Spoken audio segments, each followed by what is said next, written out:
स्वास्थ्य विभाग द्वारा जनपद भर में टीबी के रोगियों के लिए एक विशेष अभियान चलाया जा रहा है। इस अभियान का नाम टीबी हारेगा देश जीतेगा रखा गया है। इस संबंध में जिला क्षय रोग अधिकारी डॉक्टर संजीव यादव ने न्यूज से विशेष बातचीत की। हाल ही में चल रही कोरोना महामारी के बाद एक बार फिर से जिला क्षय विभाग में मरीजों की संख्या में इजाफा हुआ है। हालांकि जो मास्क का प्रयोग था वो टीबी के बीमारी को रोकने में कारगर सिद्ध हुआ, लेकिन उसका जो प्रयोग ज़्यादातर हुआ कोरोना महामारी को लेकर हुआ। ऐसे में जो नए ताज़े आंकड़े निकल कर आए हैं उसके अंतर्गत मलेरिया एवं टीबी से मरने वाले मरीजों की संख्या में 36% तक की बढ़ोतरी हुई है। ये एक आंकड़ा बताया गया है। आज हमारे साथ मौजूद हैं जिला क्षय अधिकारी संजीव यादव जी।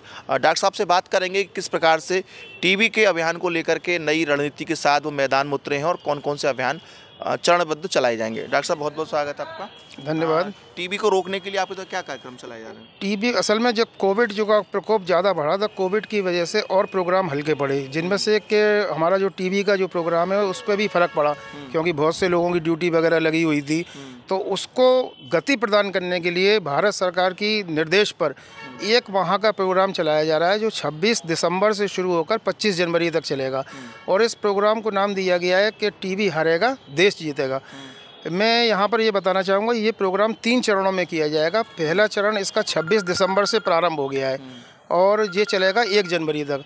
इसमें हम विभिन्न जो अनाथालय हैं, मदरसे हैं, नवोदय विद्यालय हैं, जैसे जेल है, जहाँ क्लोज ग्रुप में लोग रहते हैं, वहाँ पर हमारी टीबी की और कोविड की ड्यूअल स्क्रीनिंग की जा रही है। तो कोविड के अगर कोई सिम्टम है तो कोविड का सैंपल लिया जा रहा है, वो RT-PCR के लिए भेजा जा रहा है। और अगर टीबी के सिम्टम्स हैं उनका बलगम की सीधे CB नेट जांच कराई जा रही है, जो कि कंप्यूटर से होती है। आपको मैं रोकना चाहूँगा, जैसे टीबी और कोरोना दोनों की जांच आप ही करेंगे कि अलग अलग टीम रहेंगी? कोरोना के लिए जो है जो सैंपलिंग वहाँ पर जो नोडल अधिकारी हैं डॉक्टर देवेंद्र अग्रवाल, उनकी तरफ से टीम लगाई गई है मोबाइल। जहाँ जहाँ हमारी टीम स्क्रीनिंग के लिए जाती है वहाँ उनकी मोबाइल टीम पहुँच जाती है। बीच में आपसे हमारी जब बातचीत हुई थी जनरल, तो आपने बताया था कि जो मास्क का प्रयोग सर्वाधिक हुआ और उससे टीबी को रोकने बहुत बड़ा कदम माना गया। तो क्या लोगों में जो जागरूकता नहीं अब जो आ रही है कि पहले लोग लगाते थे, अब धीरे धीरे कम होता जा रहा है, क्यों? बिल्कुल कम तो हो रहा है धीरे धीरे। आप देख लीजिए मार्केट वगैरह में आपको बहुत से लोग ऐसे दिखेंगे जो मास्क नहीं लगाए हैं। और फिर ये मास्क का प्रयोग भी अर्बन क्षेत्र में तो एक बार को कह सकते हैं हो रहा है, लेकिन रूरल में तो बिल्कुल भी ना के बराबर है। वहाँ तो उपयोग कर ही नहीं रहे मास्क। रूरल में तो देखा था जिस समय कोरोना भयंकर बीमारी चल रही थी उस वक्त भी लोग ये मजाक में ले रहे थे कि कच्छू ना हेरो ये भाषा बोल रहे थे और नहीं लगा रहे थे, लेकिन शहर में फिर भी लोग प्रयोग करके घूम रहे हैं। तो क्या टीबी को रोकने में मास्क अपनी भूमिका निभा सकते हैं? बिल्कुल, टीबी को रोकने में मास्क की बहुत बड़ी भूमिका है। अगर वो मास्क लगाएंगे तो अगर कोई इन्फेक्टेड पर्सन है तो वो दूसरे आदमियों को, एक मरीज जो है टीबी का 7-8 लोगों को बीमार कर देता है, तो वो इन्फेक्शन होने से बच जाएगा। इसका स्प्रेड ट्रांसमिशन रुक जाएगा जब मास्क लगाएंगे। तो उससे टीबी, वैसे भी जो जितने लोगों ने लगाया है उससे टीबी की इंसिडेंस में कुछ ना कुछ कमी जरूर हुई होगी इसकी वजह से। ग्रामीण क्षेत्रों में आप टीबी की रोकथाम के लिए किस प्रकार प्रचार प्रसार करेंगे अभी जो, क्योंकि कुछ पुरानी चीज़ें ऐसी जो ग्रामीण क्षेत्रों में आज भी लोग नहीं मानते हैं, जैसे आप बताते हैं कि खांसे तो मुंह पर कपड़ा रख के खांसे, या खांसी पुरानी हो चुकी है 2 हफ्तों से या 4 हफ्तों से, तो उसका इलाज कराएं, तो उनको कैसे? इसी में हमारा जो दूसरा चरण है 2 जनवरी से जो स्टार्ट होगा 12 जनवरी तक चलेगा। ये एक्टिव केस फाइंडिंग प्रोग्राम है। ये हमने अर्बन स्लम्स और कुछ जो रूरल एरिया हैं, जो हार्ड टू रीच एरिया होते हैं, वहाँ पर ऑर्गेनाइज किया जाएगा। ये इसका माइक्रो प्लान बन रहा है।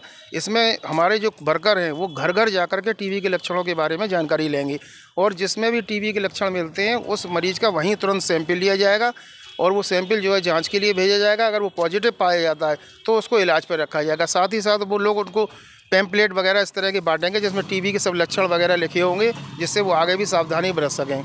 अंतिम सवाल आपसे ये है कि आपने कोरोना महामारी के अंदर ऑनलाइन अपनी सेवाएं दी हैं, मरीजों को फ़ोन पे दवा दी है, बताया उनको, लेकिन अब जो मरीज, अब आप इन दोनों मरीज देख रहे हैं, तो जो मरीज रह चुके हैं उनके लिए क्या सुविधा है? जो मरीज रह चुके हैं, जो आना चाहते हैं, मिलना चाहते हैं, नहीं आ रहे हैं, वो मरीज दिखा रहे हैं लगातार। हमारे यहाँ कभी भी मरीज देखना बंद नहीं हुआ। कोरोना काल में भी दूसरे जो जिलों के मरीज थे, यहाँ तक कि दूसरे राज्य के, वो भी यहाँ फंस गए थे, तो उनको भी हमने सब तरह की दवाएं दी हैं। अगर वो MDR का मरीज था तो उसको MDR की दवा दी गई। अगर वो सेंसिटिव वाला था, मतलब हमारे यहाँ से दवा की कभी बंद नहीं की गई और ना कभी इलाज बंद हुआ। मरीज खुद ही नहीं आ पाए लॉकडाउन की वजह से, लेकिन अब तो लगातार आ रहे हैं। तो आप अंतिम कुछ संदेश देना चाहेंगे रोगियों के लिए? रोगियों के लिए, जनमानस के लिए यही संदेश है कि जितना आप सावधानी बरतेंगे उतना ही रोग आपसे दूर रहेगा। इसमें मास्क की भी बहुत बड़ी भूमिका है। मास्क जो है केवल कोविड से नहीं बचाव करता है, वो टीबी से भी बचाव करता है। खासतौर से टीबी के रोगी को तो मास्क का उपयोग जरूर करना चाहिए। और अगर कभी भी लक्षण हो तो पास के माइक्रोस्कोपी सेंटर में जाकर अपनी जाँच करवाएँ और अगर बीमारी निकलती है तो इलाज कराएं, जो कि पूर्णतः निःशुल्क मौजूद मतलब जो है हमारे सारे सामुदायिक स्वास्थ्य केंद्र और जिला क्षय रोग केंद्र पर उपलब्ध है। ये थे हमारे साथ डॉक्टर संजीव यादव, जिला क्षय रोग अधिकारी ने बताया कि विशेष कार्यक्रम चलाए जाएंगे। कार्यक्रम के साथ साथ उन्होंने जानकारी दी कोरोना ही नहीं बचाता, मास्क को जो लेकर के धारणा है वो कोरोना को लेकर रखे, लेकिन उनका कहना है कोरोना के लिए नहीं बल्कि जो टीबी के मरीज हैं उनको भी अपना मुंह ढककर रहना चाहिए, मास्क का प्रयोग करना चाहिए या सूती कपड़े का प्रयोग करना चाहिए, जिससे कि टीबी का मरीज का जो कीटाणु है दूसरे मरीज को ना लगे, दूसरा मरीज जो है से प्रभावित ना हो। अपने साथी राय सोलंकी के साथ रवि यादव।